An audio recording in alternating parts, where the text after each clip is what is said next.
কারণ আমাদের এখানে সন্ধ্যা নেমে আসলে ভূত আসে। বিশ্বাস করো না তো? ওয়েট,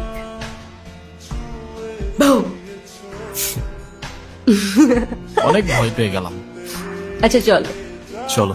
কবির, মা বাবা যদি তোমার ফ্যামিলি সম্পর্কে জিজ্ঞাসা করে, তুমি আবার এসব বলো না যে তুমি কিছু জানো না।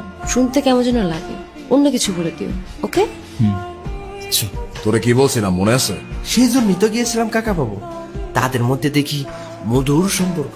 জি স্যার, জুই ম্যাডাম আর কবির স্যারের মধ্যে মনে হয় প্রেম ঘটিত কোনো সম্পর্ক আছে। তারা লুকিয়ে লুকিয়ে কথা বলে। কবির নাকি আরিয়ান? আরিয়ান কেমন হয় কন দেখি, আমরা তো নিজেরা। এই উত্তম দা, কি করতে চাইছিলা কও, কথা শেষ করো।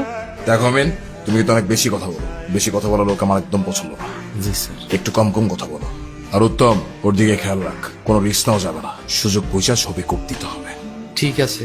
আসসালামু আলাইকুম স্যার। শহরে থাকিস, কি না কি খাস আল্লাহ জানে। সারাক্ষণ আমার টেনশন লেগেই থাকে।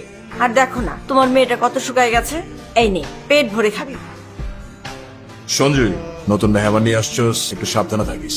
আমাদের তো শত্রুর অভাব নাই, যে কোনো সময় যে কোনো কিছু হয়ে যেতে পারে। তুই যে কি বলিস না ছোট, আমাদের আবার শত্রু কোথায়? হ্যাঁ, গ্রামের সবাই আমাদের কত ভালোবাসে। তাছাড়া কেউ জেনে শুনে আমার কিংবা আমার মেহমানের কোনো ক্ষতি করবে না।